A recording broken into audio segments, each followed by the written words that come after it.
यह अवसर है हाँ। मेरी, है ना, कि समझने समझाने और आगे परिवार में और बढ़िया संवाद बने, ये हाँ। एक बहुत ही बड़ी उपलब्धि है मेरे लिए। तो बहुत धन्यवाद भैया। बहुत बढ़िया। नमस्ते भैया। नमस्ते भैया। मेरी उपलब्धि इस शिविर से ये रही कि आपने काफ़ी सारी चीज़ों में जो रेंज बताई, हाँ। तो वो रेंज से पता चलता है जो स्वमूल्यांकन के आधार पे थोड़ा सा वहाँ पे हम काम कर सकते हैं। जी तो जी। जैसे मैंने आपसे चर्चा की थी कि कैसे हम देख पाएंगे, हाँ। जैसे अस्तित्वगत सच्चाइयों को अगर जानते हैं या पहचानते हैं तो हमें पता चलता है हम सही राह पे हैं या नहीं, जी। या ठीक समझ रहे हैं या नहीं। हाँ। क्योंकि अभी तक कंटेंट इतना सारा आ गया है और इतना पठन हुआ है, तो शब्द के रूप में तो काफ़ी सारा आ गया है, सही बात। लेकिन वो व्यवहार करते हैं या फिर सिर्फ बोल ही देते हैं, हाँ। वो सही में अर्थ हम में स्थापित तो हुआ ही नहीं है। तो जो स्वमूल्यांकन के लिए आपने जो मुझे एक वो दिया कि सिद्धांत पे या आप उसको जांच सकते हो या नियंत्रण संतुलन से जांच सकते हो, तो ये मेरे लिए बहुत वो अच्छा रहा कि स्वमूल्यांकन करके मैं कैसे आगे बढ़ सकती हूँ। थैंक यू भैया। बहुत बढ़िया। नमस्ते भैया। हाँ जी नमस्ते। हाँ, अब बोलने का तो कम रह जाता है, ठीक बात। करने का काम ज़्यादा ठीक रहता है, बात। जितनी शिविर करते हैं उस हाँ। हिसाब से। हाँ। एक ही निष्कर्ष निकलता है कि अस्तित्व में कोई ऐसी इकाई नहीं जो स्वयं में व्यवस्था है हाँ। और बड़ी व्यवस्था में भागीदारी ना करती हो। हाँ। तो हम भी ऐसा कैसे प्रयोजन को फुलफिल कर सके, हाँ। उसी के अर्थ में प्रयास है। उसकी चाबी में न्याय और प्रयोजन को देखता हूँ, और काफ़ी सारी उपलब्धि तो है ही, वो इम्प्लीमेंट करनी। बहुत बढ़िया, बहुत जोरदार। नमस्ते भैया। नमस्ते भैया पहले तो आपका बहुत सारा थैंक यू, क्योंकि इस बार मेरे बहुत सारे प्रश्नों का सॉल्यूशन मिला है इस शिविर में से। मैं संक्षिप्त में कहना चाहूँगी कि पहला तो साढ़ाचार क्रिया जो शरीर के ही साथ संयुक्त है, ये एक चीज़ को जानकर मेरे बहुत सारे प्रश्नों का उत्तर मिल गया जो काफ़ी हद तक मुझे रहते थे। और दूसरा जो आपने हर जो अवस्था है वो एक दूसरे के साथ किस तरह से जुड़ी हुई है और कैसे पूरक है और कैसे उपयोगी है एक दूसरे के साथ, इसमें हम भी आ जाता है, दूसरी अवस्था भी आ जाती है, तो वो मुझे बहुत क्लियर हुआ। और अभी भी उसमें ज़्यादा मैं कैसे इस तरीके से जी पाऊँ कि अस्तित्व ही सहअस्तित्व है, उसको देखने का मेरा मन है।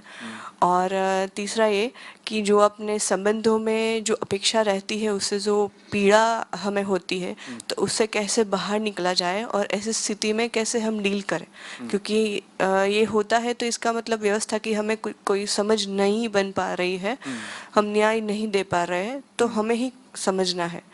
तो हम आवेशित है कि स्वभाव गति में है, वो दो चीज़ आपने बताई थी, तो उस पर भी मेरा ध्यान गया है कि इस तरीके से मैं अब कर पाऊँ।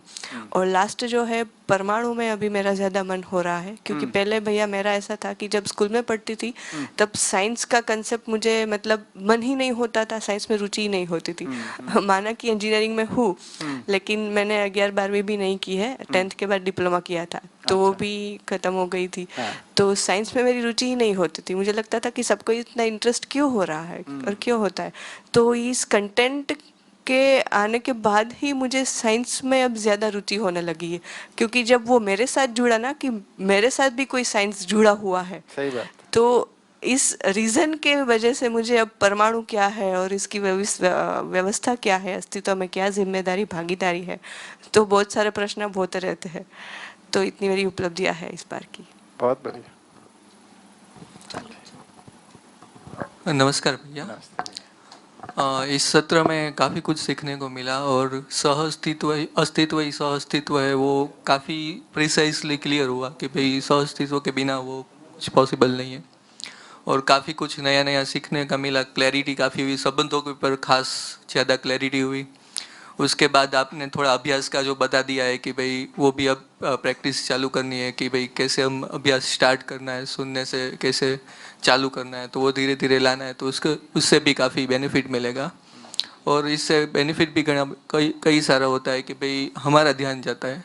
सपोज़ कि एक किस्सा बताऊँ कि घर पे ही हुआ था कि रिलेटिव के यहाँ पे थे, तो हम मैच देख रहे थे वहाँ पे, तो मेरी वाइफ भी आके वो बैठ के देख रहे, तो भैया का फ़ोन आया कि भाई क्या कर रहे हो, तो वो कि मैच देख रहे हैं। तो बोला कि आपको तो उसमें कुछ पता नहीं चल रहा तो क्या करें, तो वो कि इसको अच्छा लग रहा है देख रहे तो हम तो साथ में बैठे वैसे, हमें तो कोई इंटरेस्ट नहीं है। तो अब वो बात पकड़ में आती है कि भाई उसके लिए हम इम्पोर्टेंट है, वस्तु नहीं है। तो वो अब दिखाई दे रहा है कि भाई उसको भी हम सम्मानित कर पाते हैं। तो हमारा भी जो कोई जो भी कोई होता है तो अब दिखने लगा है कि भाई हम कहाँ पे कम पड़ रहे हैं और सामने वाला का सम्मान कैसे कर पाए। काफ़ी सारी चीज़ें क्लियर हो रही है। आपका खूब खूब धन्यवाद। बहुत बढ़िया। नमस्ते भैया। नमस्ते।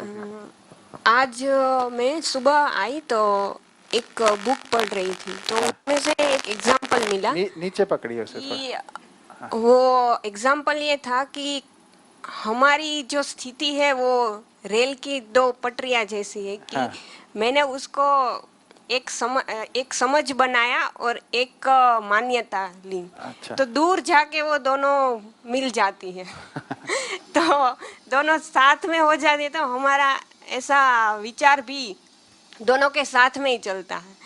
लेकिन सही समझ हो तो